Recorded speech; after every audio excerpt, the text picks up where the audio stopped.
It was a crisp autumn morning, the kind where the air feels fresh and cool against your skin. The sun was just beginning its climb into the sky, casting long shadows across the private airstrip in upstate New York. A sleek Gulfstream jet gleamed under the golden light, looking like something out of a luxury magazine. It wasn't your average plane. This one belonged to someone important, a billionaire who could afford to fly wherever he wanted, whenever he wanted. David Caldwell stood near the aircraft, going through his pre-flight checks with practiced ease. He had been flying private jets for over 2 decades now, and it showed. His movements were smooth, efficient, and confident. This was his world, and he knew it inside out. But today, something felt off. Maybe it was the quiet stillness of the runway, or maybe it was just some gut feeling that told him things weren't quite right. As David reviewed the fuel levels and checked the engine controls, his eyes caught sight of a figure walking toward the jet from the parking lot. At first glance, the man looked impressive. Tall, broad-shouldered, and dressed in a sharp suit that screamed money. He wore dark sunglasses that hid his expression, making him seem distant and unreadable. There was an aura about him, a quiet confidence that made people stop and take notice. But instead of admiration, David felt unease. Something about the way the man carried himself set off alarm bells in David's mind. Who was this guy? Why did he look so at ease approaching a multi-million-dollar aircraft without hesitation? Most passengers arrived flanked by assistants or security personnel, but this man was alone. And there was something else, something David couldn't quite put his finger on, but it made him hesitate. Taking a deep breath, David decided to step forward and address the situation directly. "Excuse me, sir," he called out, trying to keep his tone polite but firm. "Can I see your boarding pass?" The man stopped mid-stride and turned to face David. For a moment, their eyes met, and David noticed how calm the stranger seemed, despite being questioned. Without saying a word, the man reached into his jacket pocket and pulled out a folded piece of paper. Handing it over, he waited silently as David unfolded it and scanned the contents. On the surface, everything appeared to be in order. The document bore the official stamp of approval from the jet's owner, confirming the man's authorization to board. Yet, doubt lingered in David's mind. Was this real? Could someone forge such a document? He glanced back at the stranger, taking in the tailored suit, the expensive watch peeking out from beneath his sleeve, and those dark sunglasses that gave nothing away. David hesitated again. Normally, he would have trusted the paperwork and moved on, but something held him back. Perhaps it was the silence between them, thick and heavy. Or perhaps it was the nagging voice in his head telling him not to let this slide. Whatever it was, David found himself reaching for his radio instead of accepting the document outright. "Hey, can we get security out here?" he said into the device, keeping his voice low but urgent. "There's a potential issue with a passenger." Within minutes, 2 uniformed guards appeared, moving quickly toward the scene. Their presence immediately changed the atmosphere, turning what had been a quiet confrontation into something more intense. One of the guards stepped forward, addressing the stranger firmly. "Sir, please come with us." For the first time since arriving, the man showed a flicker of emotion, a slight narrowing of his eyes behind the sunglasses. But he didn't argue. Instead, he complied quietly, allowing the guards to guide him toward the terminal building. As they walked, one of the Aido guards pushed him slightly, urging him to move faster. The force of the shove caused the man to stumble, and in that moment something small and metallic slipped from his jacket pocket and clattered onto the tarmac. Time seemed to freeze as everyone, including David, stared at the object lying innocently on the ground. It was a medal, its shiny surface catching the sunlight. Engraved on it were 3 simple words: Navy SEAL Trident. David's stomach dropped. He recognized the symbol instantly. It was no ordinary decoration. Only the most elite members of the U.S. military earned such a badge, and earning it meant surviving grueling training, risking life and limb, and proving oneself capable of handling the toughest missions imaginable. This wasn't just any man standing before him. This was someone who had served his country with honor and distinction. The realization hit David like a punch to the gut. What had he done? Had he really just accused a decorated war hero of trespassing based on nothing more than a hunch? Shame washed over him as he watched the guards continue to escort the man away, oblivious to the significance of the fallen metal. Summoning his courage, David stepped forward and picked up the trident pin, holding it carefully in his palm. Turning to the guards, he cleared his throat. "Wait," he said, his voice trembling slightly. "I think there's been a mistake." The guards paused, looking at him skeptically. David didn't blame them. He wouldn't trust himself either, after what had just happened. But he knew he had to fix this, no matter how uncomfortable it made him feel. Holding up the medal, he gestured toward the man. "This belongs to him. Let's find out who he really is before we go any further." And, with that, the wheels of redemption began to turn, setting the stage for a story far bigger than David could have ever imagined. The moment the guards stopped and turned their attention to David, the tension in the air shifted. Everyone knew something was about to change, but no one could predict just how much. David stood there holding the trident pin, his hand trembling slightly as he stared at the small piece of metal that carried so much weight. It wasn't just a medal, it was a symbol of sacrifice, discipline, and courage. The kind of courage most people only read about or see in movies. "Sir," one of the guards said cautiously, glancing between David and the man they'd been restraining. "What is this?" David swallowed hard, trying to steady his voice. This belongs to him," he said, nodding toward the stranger. "It's a Navy SEAL trident. He's not just some random guy, he's a veteran." The words hung in the air like thunderclouds, heavy and impossible to ignore.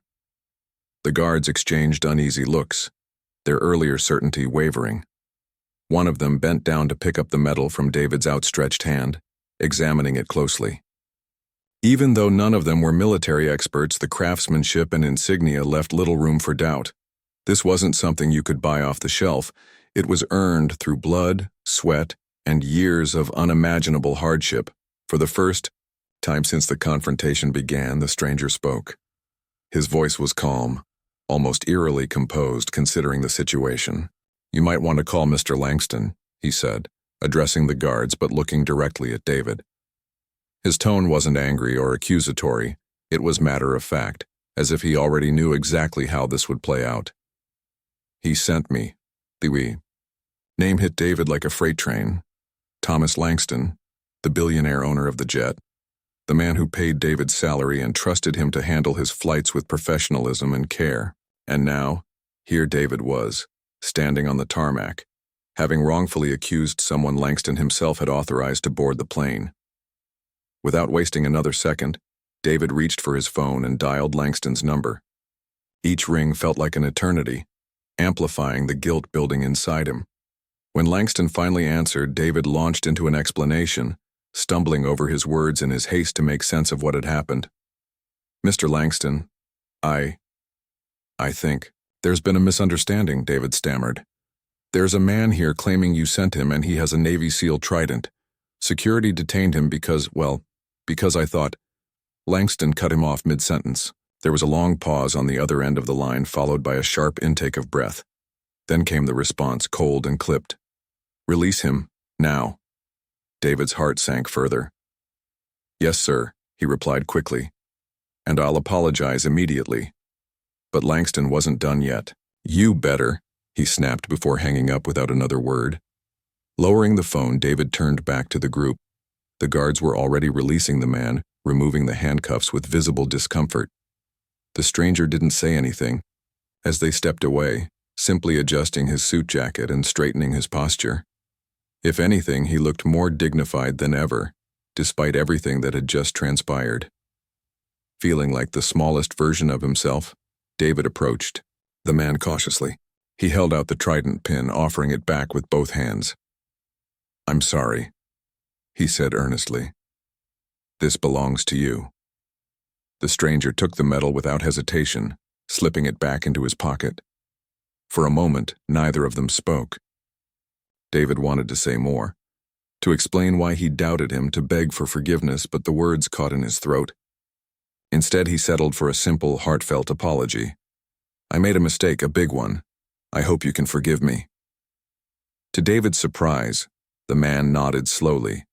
There was no anger in his expression, only a quiet understanding that somehow made David feel even worse. "It happens," the man said softly. "Let's focus on getting to Chicago safely, okay?" Those few words stunned David.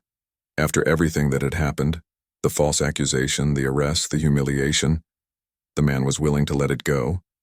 Just like that. David couldn't wrap his head around it.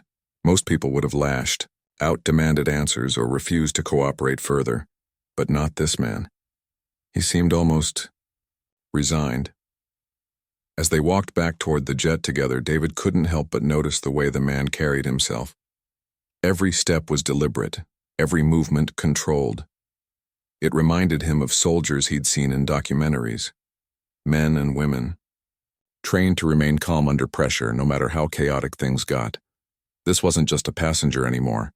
This was someone extraordinary. Once aboard the aircraft, David busied himself with preparations for takeoff, hoping the routine tasks would distract him from the storm brewing in his mind. But try as he might, he couldn't shake the image of the trident pin or the look in the man's eyes when he'd accepted David's apology. It was a mix of sadness and resilience, as if he'd faced far worse injustices in his life and come out stronger on the other side. Finally, unable to bear the silence any longer, David decided to break it. "If you don't mind me asking," he began hesitantly, glancing over his shoulder as he adjusted the controls. "How do you know Mr. Langston?" The man paused for a moment as if weighing whether or not to answer. Then, with a sigh, he leaned back in his seat and began to speak. "My father served with him in Vietnam," he explained. "They weren't just comrades, they were brothers. When my dad passed away, Mr. Langston became a mentor to me, helped me get through school, supported my decision to join the Navy SEALs. We've stayed close ever since." David listened intently, feeling a lump form in his throat. The connection between these two men went deeper than business or wealth. It was rooted in loyalty, friendship, and shared history. And here David was, treating someone Langston clearly respected like a criminal. "I had no idea," David admitted, quietly. "I should have checked your credentials properly instead of jumping to conclusions." The man shrugged, brushing off the comment with a wave of his hand. "Like I said, it happens. People see what they expect to see, not always what's really there."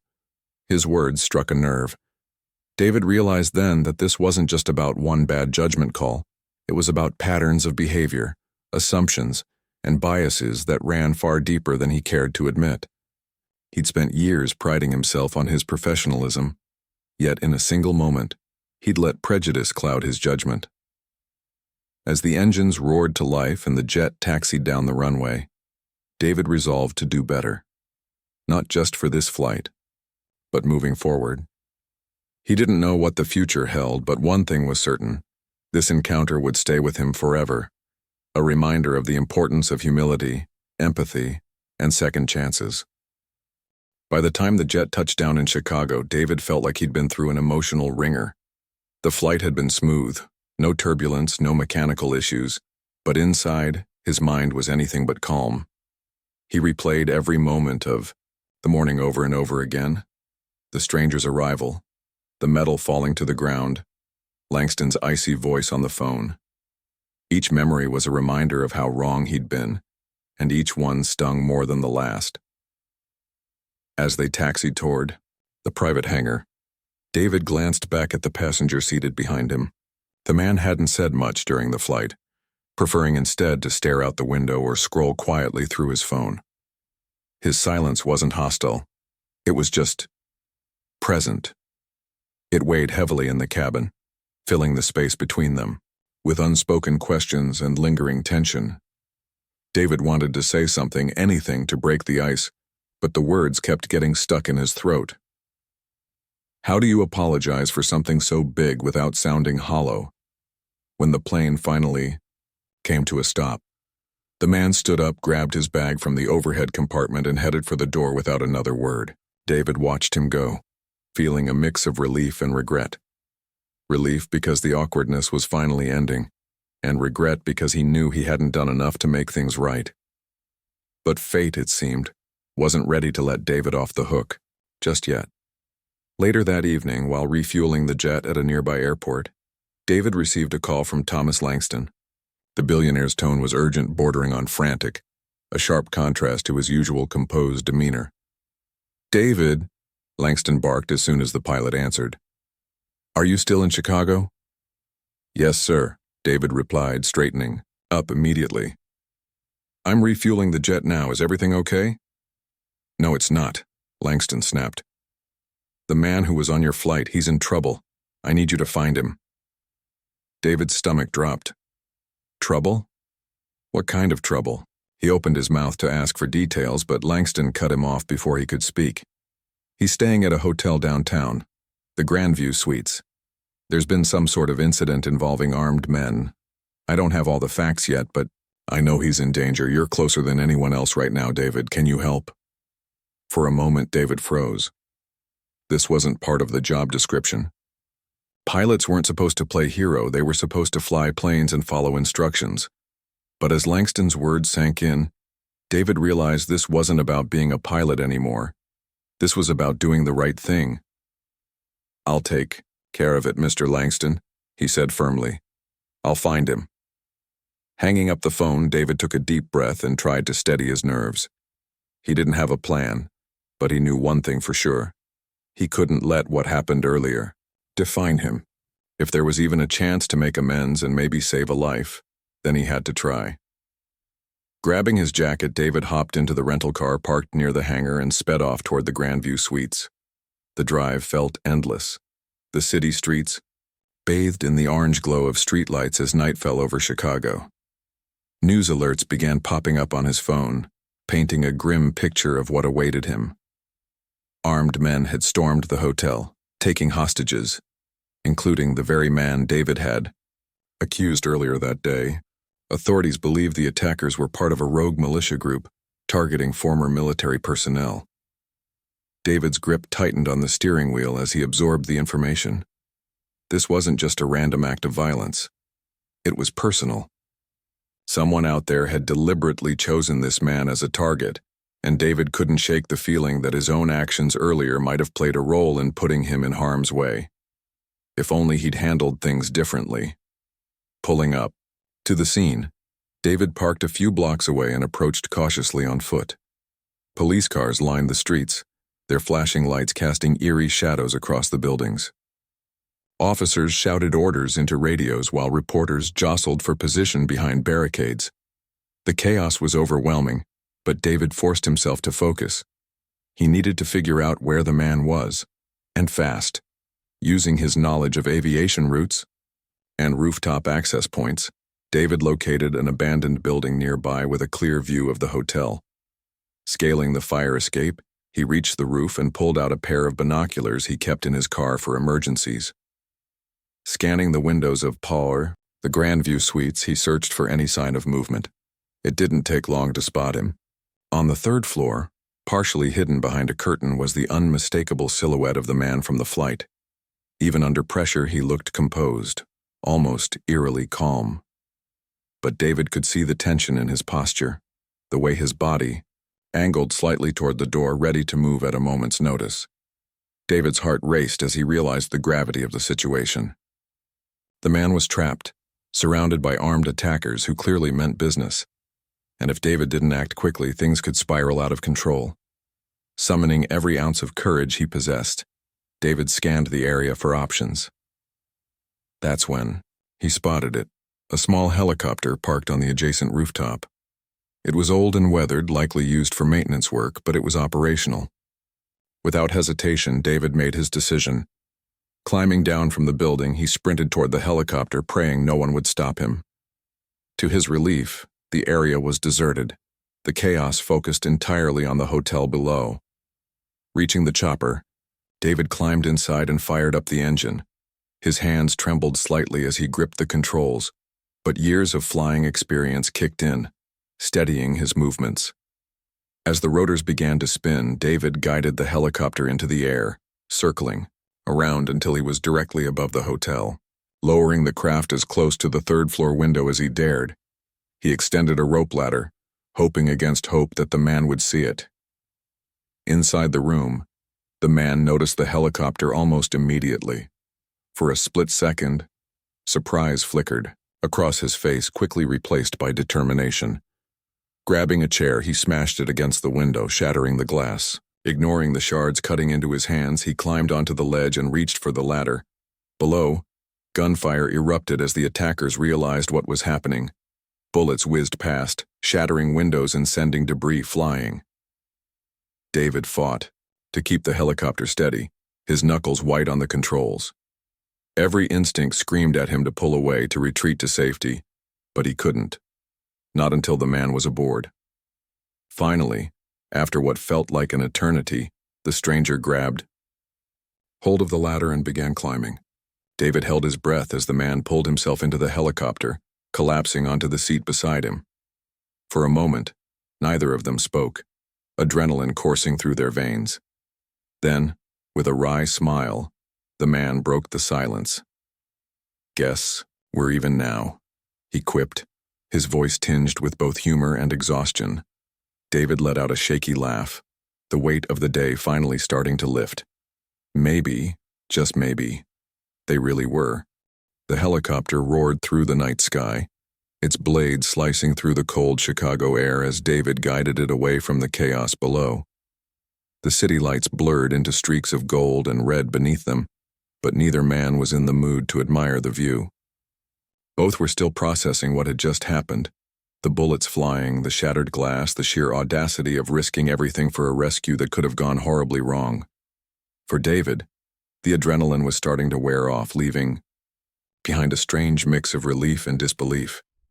He glanced over at the passenger seated beside him, who was now leaning back with his eyes closed, breathing deeply. The man's suit jacket was torn, his hands scraped and bleeding from climbing out of the window. Despite the injuries, there was an unmistakable calm about him, like someone who'd faced danger before and come out on top. It was humbling and intimidating all at once. "You okay?" David finally asked, breaking the silence. His voice sounded uncertain even to himself. The man opened his eyes and gave a small nod. "I'll live," he said, his tone measured but tinged with exhaustion. "Thanks to you." David shook his head quickly, waving off the gratitude. "Don't thank me yet. I'm the reason you ended up in this mess in the first place." The man chuckled softly, surprising David. "You didn't put those guys in that hotel. You didn't pull the trigger or smash my window. All you did was make one mistake. A bad call, sure, but not the end of the world. What matters is how you fix it. And today, you fixed it." Those words hit David harder than any lecture ever could. Here was a man whose life had been saved moments ago, and instead of holding a grudge, he was offering forgiveness. It wasn't just kindness, it was strength. Real, quiet strength that came from knowing pain and moving past it anyway. They flew in silence for a while after that, the only sounds coming from the hum of the engine and the occasional crackle of static from the radio. David kept glancing at the man out of the corner of his eye, trying to piece together the puzzle of who he really was. How did someone become so unshakable, so willing to forgive? Was it the military training?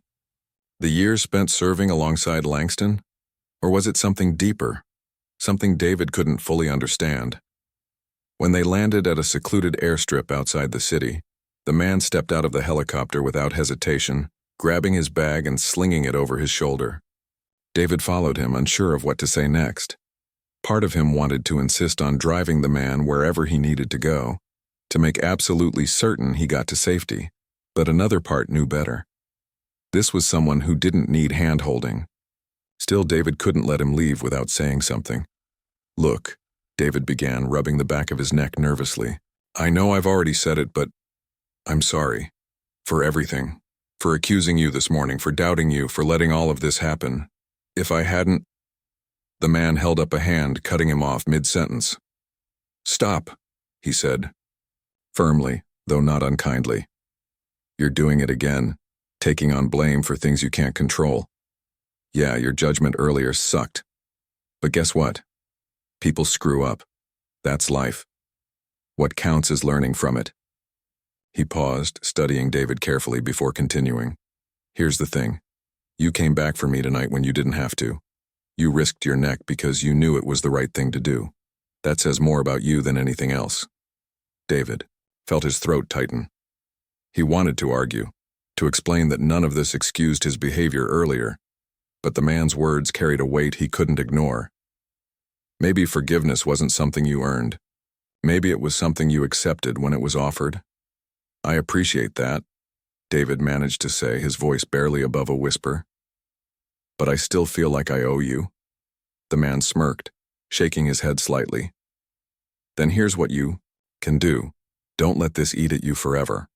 Learn from it, grow from it, and next time you see someone walking toward a jet or anywhere else, don't assume the worst based on how they look. Give them a chance to show you who they really are." It was simple advice, but it struck David like a lightning bolt. In that moment, he realized the man wasn't just talking about today. He was talking about every interaction, every decision, every snap judgment David had made in his life. It wasn't just about being a better pilot. It was about being a better person. Before David could respond, the man turned and started walking toward a waiting car parked nearby. A driver stepped out, nodded respectfully, and opened the door for him. As the man climbed inside, he looked back at David one last time. "Take care of yourself, all right?" he said, his voice softer now. "And tell Langston I'll call him tomorrow." With that, the car pulled away, disappearing into the darkness. David stood there for a long time, watching the taillights fade until they were nothing more than pinpricks of light in the distance. The cool night air wrapped around him, carrying with it the faint scent of fuel and grass. For the first time, all day, he felt a sense of clarity. Not happiness exactly, but something close to it. Over the next few days, David found himself replaying the events in his mind over and over again.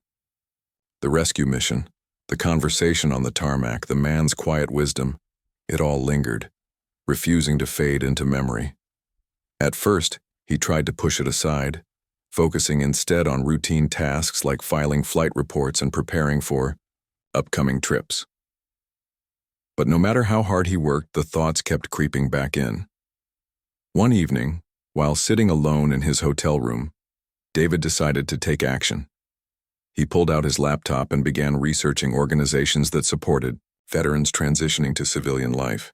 There were dozens of programs out there: job training initiatives, mental health resources, community building efforts, and each one seemed more inspiring than the last. By the time he finished reading, David knew exactly what he wanted to do next. The following week, he reached out to Langston, asking if he could visit one of the veteran workshops the billionaire funded.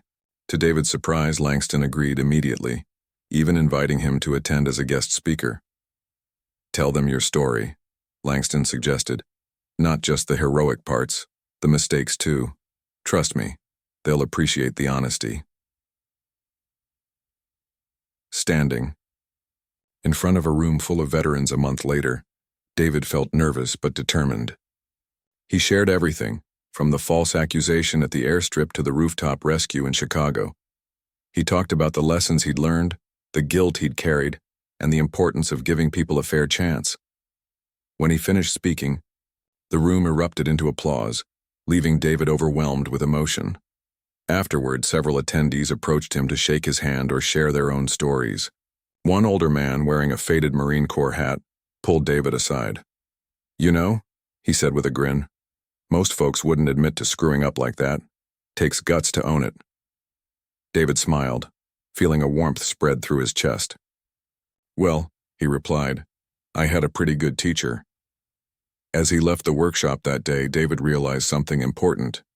Redemption wasn't a destination, it was a journey. And sometimes the people who challenge us the most are the ones who help us grow the most. The workshop changed David in ways he hadn't anticipated. It wasn't just the veterans' stories that stayed with him. It was their resilience, their humor, and their ability to find light even in the darkest moments. They weren't bitter or defeated. They were fighters, survivors who refused to let life break them. And somehow, being around them made David see his own struggles differently. He started thinking less about what he'd done wrong and more about how he could keep doing better. But change doesn't happen overnight. For weeks after the workshop, David wrestled with lingering doubts. Had he really earned forgiveness? Was he worthy of the second chance he'd been given? These questions gnawed at him during quiet moments, when he was alone in the cockpit preparing for takeoff or lying awake at night staring at the ceiling. No matter how many compliments Langston gave him or how warmly the veterans welcomed him into their circle, David couldn't shake the feeling that he still had work to do.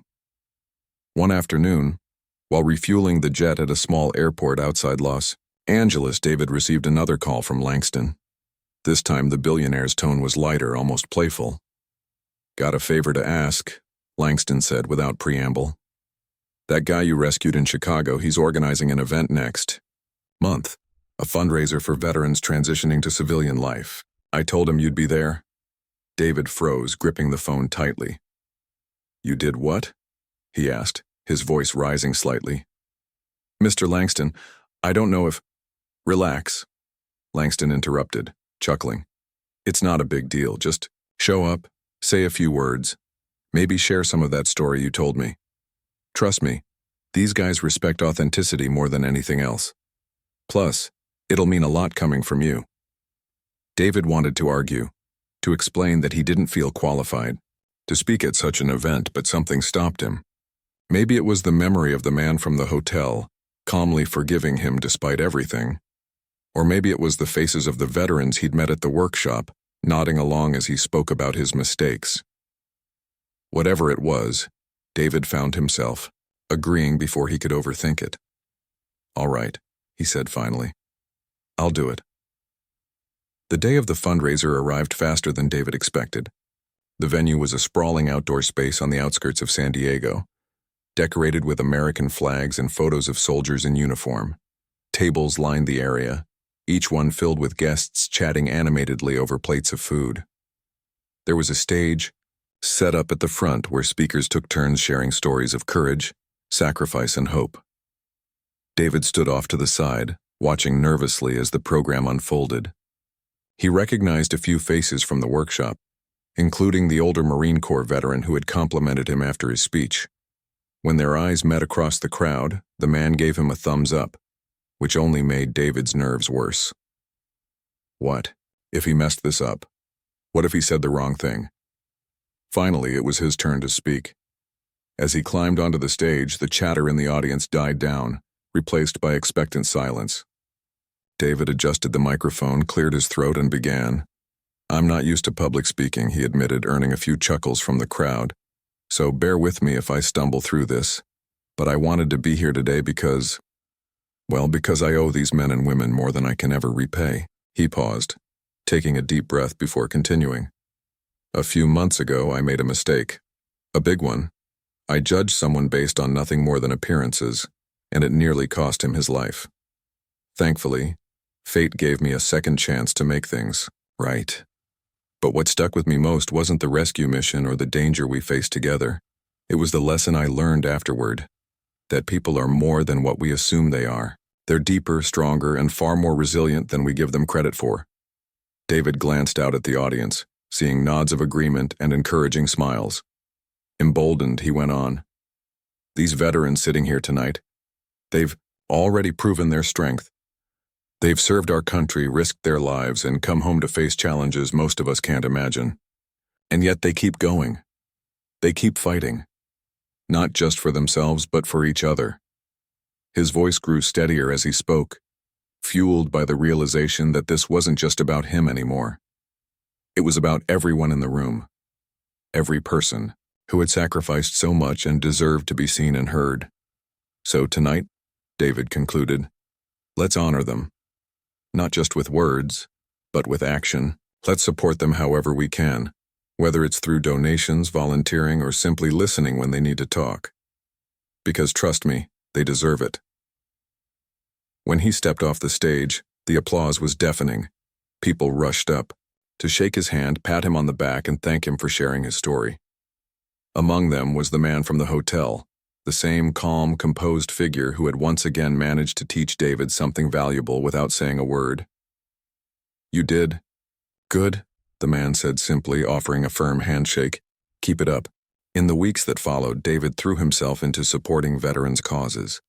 He volunteered at job training programs, mentored young pilots transitioning out of the military, and even helped organize another fundraiser in New York. Each experience brought new lessons, new friendships, and a renewed sense of purpose.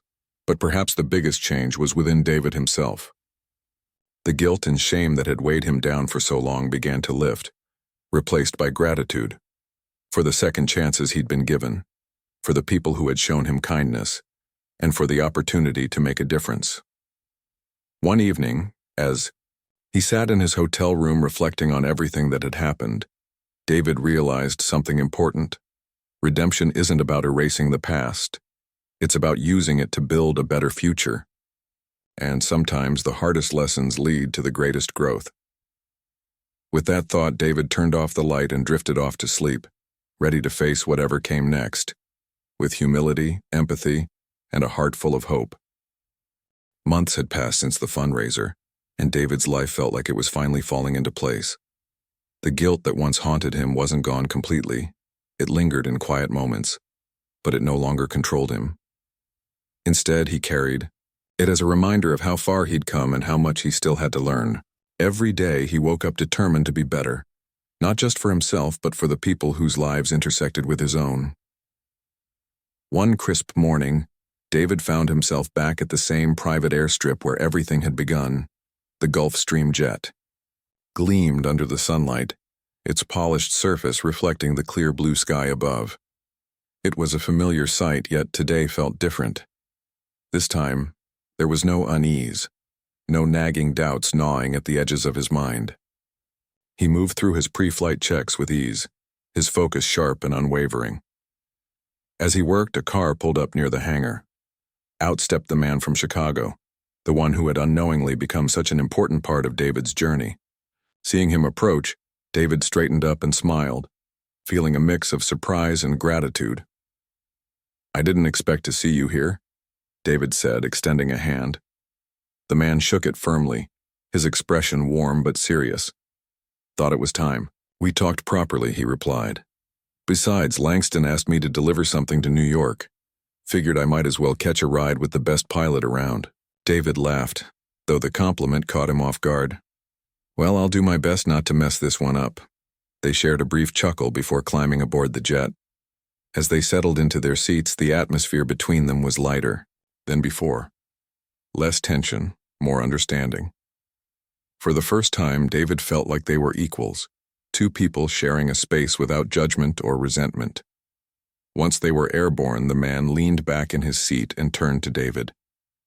"You've changed," he said simply.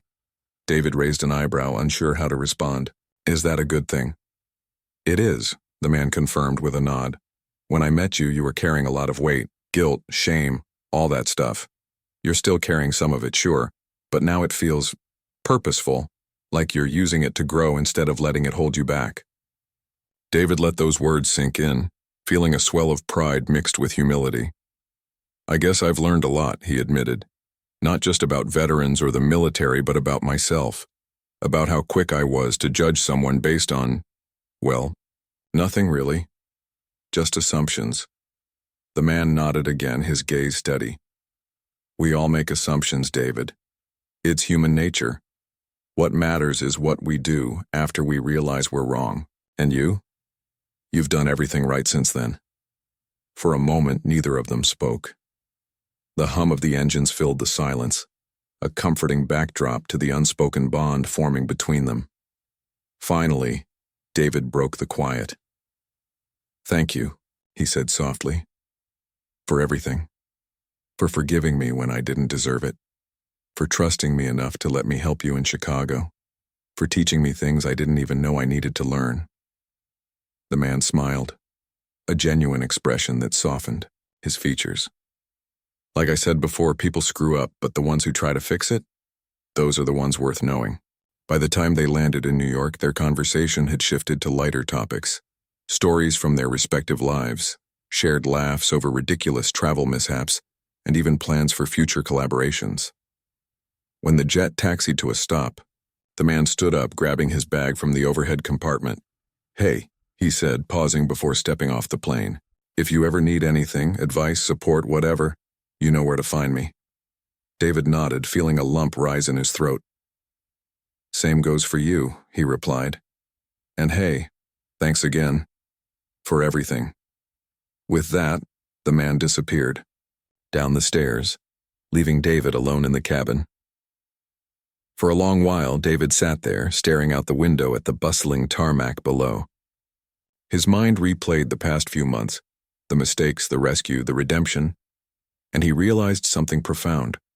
Sometimes, life throws challenges your way not to punish you, but to shape you into someone stronger.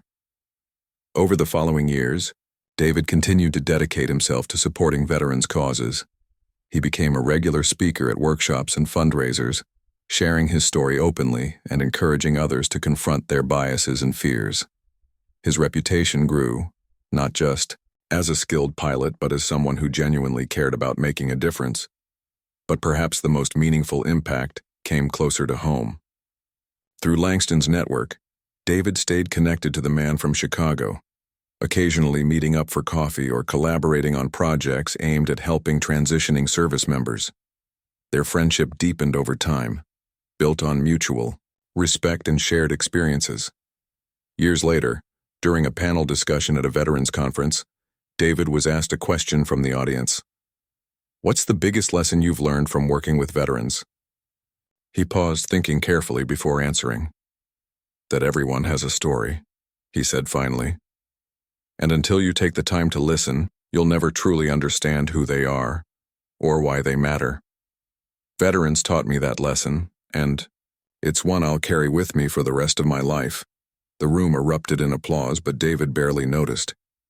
Instead, he scanned the crowd, spotting the man sitting near the back with a proud smile on his face.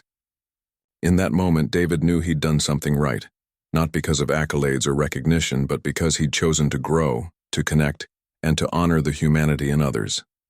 As the event wrapped up, the man approached David one last time. "Still doing good work, huh?" he teased, clapping him on the shoulder. David grinned. "Trying my best." "And succeeding," the man added with a wink.